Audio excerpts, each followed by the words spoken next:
Doutora, você como chefe de setor de antropologia, né? Eu já estive lá algumas vezes, eu reparo o cuidado que você tem.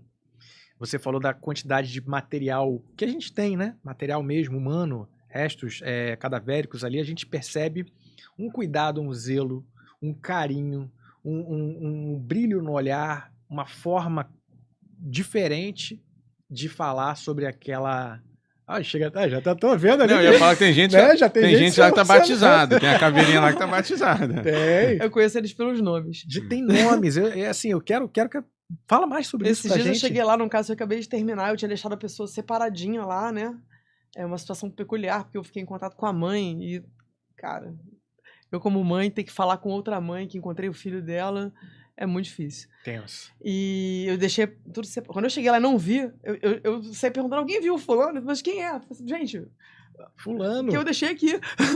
Todo mundo achando que era um servidor ou um amigo. Ou um servidor. Não, a pessoa tem um nome, né? E a gente ter conseguido dar o nome dela foi muito, muito importante, né? É questão de humanizar também, né? E aí eu vou voltar ao assunto anterior do alinhamento, né? Como que funcionam essas coisas? A gente recebe corpos de todo o estado, aleatoriamente. Tipo, tô trabalhando agora num caso de Cabo Frio, que é de 2021, se eu não me engano. Por que eu só tô trabalhando nele agora? Porque agora o pessoal de Cabo Frio sinalizou, poxa, tem um caso que tá com você? Vê aí, peraí só um minutinho. Aí eu vou lá no Marcelo, que você conheceu, a gente chama ele de coletor, porque ele colhe as provas, né? Ele sempre foi a pessoa responsável por coordenar a coleta das provas para manutenção da cadeia de custódia, acautelar para ir para o próximo passo. Marcelo, encontra isso aqui para mim. O Marcelo sabe onde tá tudo. Ele sabe tudo. Em 5 minutos, se ele não estiver lá, ele pergunta pra alguém que vai não sei onde. Não sei onde é a geladeira, né? Ou nos outros lugares, às vezes é apenas osso, não fica em geladeira, mas como o pessoal não tem, num primeiro momento, como saber se é só osso ou não, normalmente vai tudo pra geladeira. Aí o Marcelo vai, isso aqui não. Aí eu respondo pro colega que tá me pedindo. Não, porque agora apareceu um suspeito, a gente tem mais informações, de repente a gente vai achar, então tá. Então a gente tem coisas de 2017 que estão paradas, porque a gente na época recebeu, não deu importância, entre aspas, né? Porque a gente teve que trabalhar em outros casos que a gente prioriza, porque tem os possíveis confrontos, e aí a gente vai deixando os que não tem nenhuma pista para trás, até o dia que aparece uma pista. Recentemente, assim como apareceu esse de Cabo Frio, apareceu um de Friburgo. Quando eu fui olhar, era um negócio desse tamanho, assim. Que eu não entendia nem o que era. Era uma roupa toda misturada com os restos humanos, ainda com tecido mole. Quando eu olhei, eu pensei, cara, como é que eu vou dizer pro colega que isso não vai servir para nada, né? Mas vamos trabalhar, vamos lá. Não é que dali saiu, que era um homem de 40, 50 anos, 50, 60, sei lá, mas uma estimativa de faixa etária e um homem. E não é que o desaparecido, que morreu num carro que explodiu, não sei o que, era um homem da cidade? Olha o match.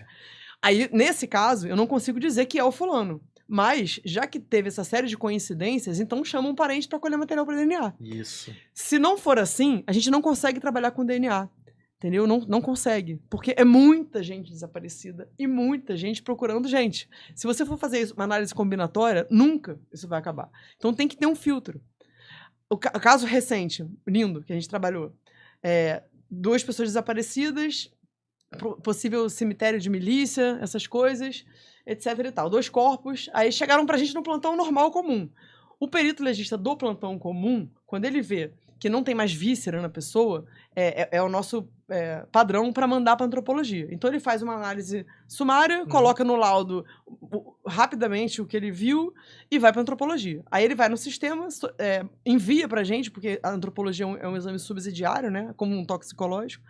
E aí fica guardado pra gente pra então, em algum momento, a gente trabalhar. Só que aí, a DDPA, em tempo real, era DH esse caso. Não era da DDPA originalmente, não. Em tempo real, tipo, no mesmo dia, dia seguinte, às vezes é no dia anterior ao corpo chegar. A Carol, a doutora Ellen, o pessoal de lá, olha, dá uma olhadinha nisso aqui, vê o que você acha. Na nossa primeira análise, junto ao perito legista do plantão, eu já sinalizei pra ela, doutora, são 2 homens, sendo que o intervalo, eles têm no máximo 2 meses de morte. Um dos homens, a síntese pública estava bem aberta, então dava para dizer que ele tem, vamos dizer, 40, 60, tô chutando, mas ele já era uma pessoa um pouco mais velha, mais idosa, 50, 60, por aí. O outro tinha uma placa no fêmur, a gente passou ele no nosso raio-x, no flat scan, né, que é o equipamento que a gente usa. Já deu pra ver a placa, já descrevi mais ou menos a placa pra ela, porque já dá pra dizer qual que é o tipo de fratura mais ou menos. E elas estavam procurando numa gama de pessoas desaparecidas. Vamos dizer que fossem, sei lá, 500 pessoas. Isso já reduziu pra menos da metade. Então ela já eliminou vários candidatos pra ver, né, dos outros. Aí passou um tempinho, tipo umas 3 semanas, elas fizeram contato da DDPA, encontramos um candidato. Aí me mandaram algumas fotos de um raio-x, de alguma coisa aí. Eu falei, cara, olha só, o cadáver que eu tenho tem uma placa com uma fratura de fêmur consolidada. Você tá me mandando uma fratura sem placa. Não dá pra comparar uma coisa, banana com maçã. Mas essa placa utilizada, que é uma placa, na verdade, usada para fratura de joelho fêmur, mas a parte próxima do joelho. Ela pode ser invertida e usada no fêmur proximal, quando a angulação da fratura é XYZ. Como eu sou ortopedista, isso para mim é razoavelmente simples. Bacana. Eu falei, bom, pode ser, porque a fratura que eu vi naquele raio-x era isso. Mas a gente precisa de mais informação. Aí, conversa vai, conversa vem. Ela falou com a mãe do suspeito, que falou onde ele foi internado. Ela me deu um ofício, a gente mandou pro hospital. A colega do PRPTC de lá, a Mary Laura, nossa queridíssima também, agilizou o prontuário lá em 12 horas.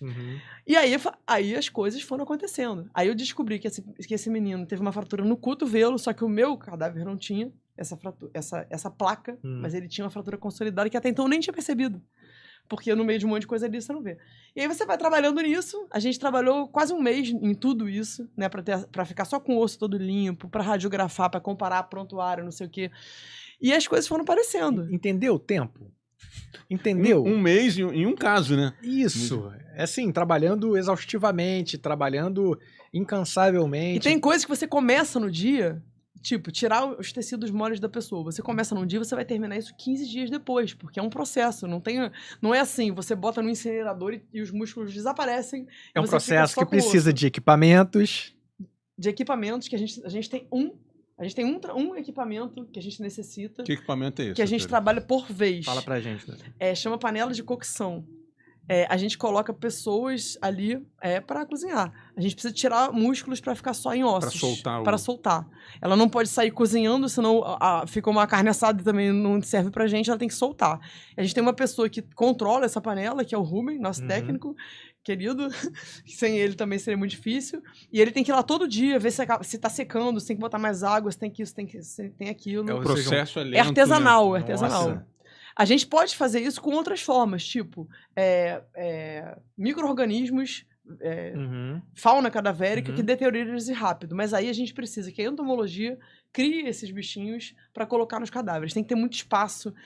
A gente tem uma pessoa na entomologia que é a Janira. Sim. O menino que era o cria dela... Janira Oliveira? Exatamente. Ela foi minha professora. É o menino que trabalhava com ela, que é o André, que é um excelente. Ele teve que voltar pro ICCE, porque também não tem perito sobrando lá que você possa dispensar um pra ficar no IML com ela. Entendeu a complexidade? Novamente eu chamo a atenção para isso. Cara. Você pode chegar ao ponto de ter que criar micro-organismos, né, para poder ajudar na decomposição daquela matéria orgânica, para que ela depois, quando já tiver tudo pronto, possa analisar com a especificação técnica dela, e aí a ortopedia ajudou muito, para começar a verificar uma lesão consolidada, quanto tempo mais ou menos, qual é a idade. E nisso, o aparato policial está te dando mais informações, ele está alimentando também. As coisas estão acontecendo paralelamente. Assim, a gente com a DDPA uma coreografia, as coisas funcionam muito bem. Incrível. E aí, só para explicar, a gente tem esse equipamento único, que é uma doação do IML de Minas Gerais, porque é uma coisa construída artesanalmente. E a gente só pode utilizar com uma pessoa por vez. Você não pode ter um corpo ali e botar um segundo. Você vai misturar todo mundo, inclusive o DNA. Vai ficar uma confusão. Isso. Esse caso em que a gente trabalhou, por todas essas coincidências, e são coincidências muito detalhadas, tipo o formato do calo ósseo, tipo um fragmento do projétil que essa pessoa já tinha no corpo de um outro evento, é igual ao que a gente tem agora. A lista do material cirúrgico utilizado bate, até a quantidade de parafusos bate com o que eu encontrei. A importância do prontuário bem feito, Olha o prontuário. né? Olha o prontuário. Nós são muitos casos com prontuários. E aí, isso nos possibilitou fazer um exame antropológico comparativo e eu poder assinar, esse é o fulano. E pronto. E a família pôde sepultar essa pessoa. Irmão, chega a arrepia, é incrível. Né? É incrível. E pra família é importante, né? Pra família que tem um desaparecido, quando ela... tem 2 tipos de família, né? Os que não querem encontrar de jeito nenhum. Infelizmente, esse caso era um que a mãe não queria de jeito nenhum, né? E ela tinha muita esperança de encontrar um menino ainda. E é por isso que me coube falar com ela, normalmente é a delegacia que fala. Mas a maioria das famílias já sabe que morreu, já sabe que sumiu, já sabe que tá mentindo em coisa errada, já sabe um monte de coisa, e só quer viver o seu luto. E dar dignidade pra essa pessoa sepultando ela também, né? Então parece bobagem, mas é muito importante.